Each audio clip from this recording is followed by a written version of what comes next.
So what's up, guys? Here we are on the V Star 250 that I just picked up the other day, a little project bike. Let me give you a quick walk around of it first.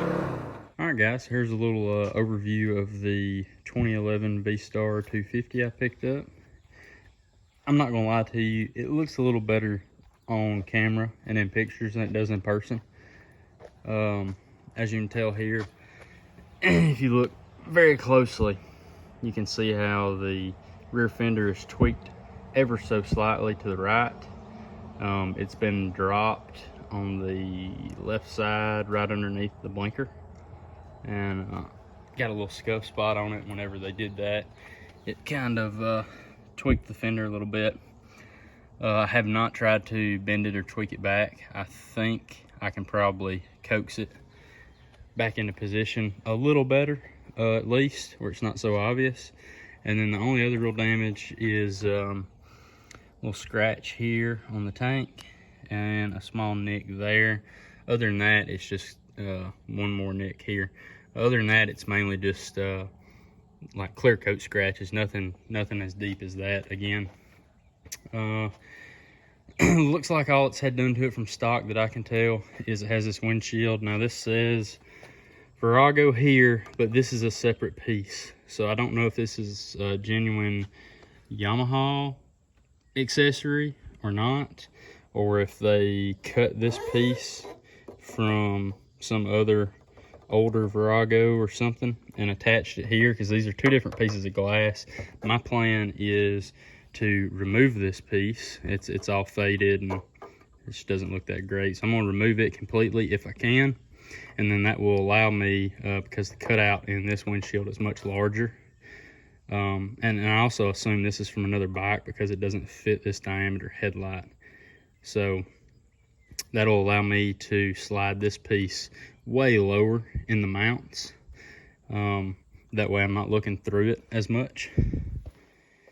It's got the buckhorn handlebars on it. The only other thing that needs to be cleaned up, the whole bike just in general needs to be cleaned. Some of this hardware, I'm going to stop at Fastenal and see if I can get some new hardware for cheap. And then this frame, I'm probably going to take to work and sandblast while I've got the windshield off, doing all the work with it. Sandblast this and paint it gloss black. This flat black starting to get a little bit of surface rust and stuff. I've got chain and sprockets on the way, and let's jump back and take a ride on it. Well, I'm back. Hang on one second. I did want to show this. I don't know if they're all this way, but I've had a Honda Rebel 250 before, and it was super cold natured. The choke cable's actually broke and just been completely removed. This bike is incredibly not cold natured. So completely cold bike, been sitting for over 24 hours.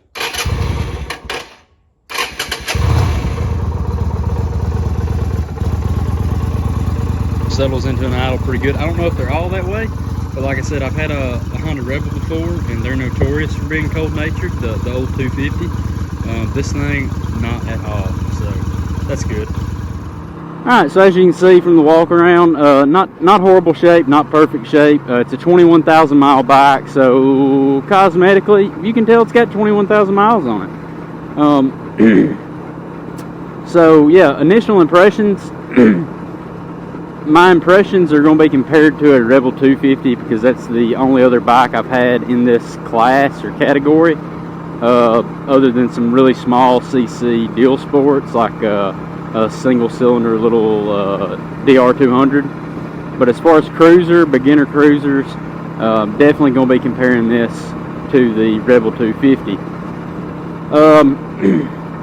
I like the layout a little better. I can't pinpoint why. It has been years since I had a Rebel 250, but I just don't recall liking the layout this much, at least not in stock trim. I ended up changing the bars on mine and stuff and made it better for me, but in stock trim, to my knowledge, this is stock trim. These buckhorn handlebars, I know on the later year models they do a drag bar and tall risers, but it is my understanding that this bike is all stock for what would be a 2011 model. And I really do like the layout. I'm 5'7", so the layout's good for me. I would guess up to 6 feet tall. If you were 6 foot tall, you might wish these bars were rotated forward or were a little taller. And it looks like there's plenty of slack in the cables to go to taller handlebars.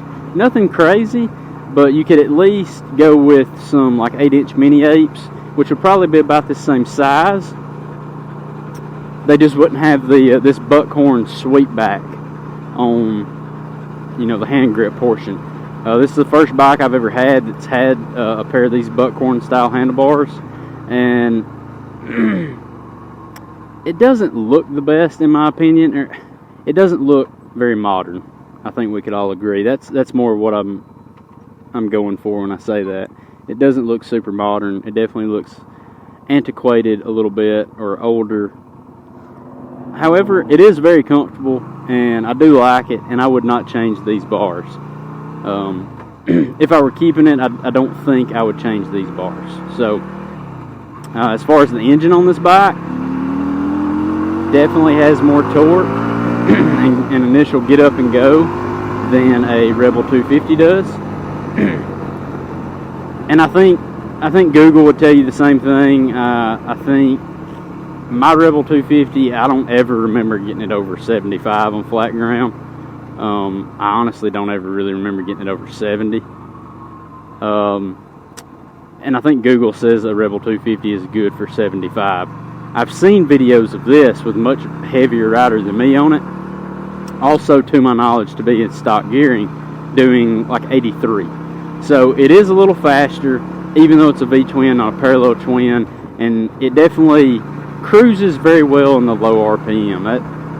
I mean, again, this is an initial kind of ride review and impressions, but compared to the Rebel 250, the Rebel 250 definitely is happier at a little higher rev, which is great because this is a cruiser. It would make sense for a V-twin cruiser, regardless of displacement, to make its torque and power a little lower in the rev range. So yeah, so far I really like the bike. I can't wait to get the chain and sprockets on it. This thing is geared super low from the factory. I'm talking, if you took off from a red light, you would be shifting into 4th gear by the time you come out of the other side of the intersection. And that's just taking off at an average speed, not trying to hot dog it, just taking off. I mean, I'm doing 45 now, I'm in 5th, and I'm barely giving it any throttle. And it's got plenty of pickup off the bottom, so it's really, I think, going to like the taller gearing. I've ordered 17 tooth front, 42 tooth rear. Stock is 1645, which to my knowledge is what's on here. And those sprockets and new chain should be coming in hopefully at the end of this week into the beginning of next week. So I should be able to get that done for you guys, get a video out on it, and excited to be able to go out and put a few more miles on it. The chain on this thing is in horrendous shape. It's an O-ring chain. I imagine it's the factory chain, and it's been neglected over the years, and the O-rings are actually falling out of it onto my garage floor as I was scrubbing the grease and a little bit of rust off this chain. So anyway, first initial impressions, there they are. I think it's going to be a great little bike, a good little project for me, and hopefully can, when it's all said and done, flip it for a buck. So yeah, there we go. And I'll see y'all on the next one, hopefully with new sprockets on it.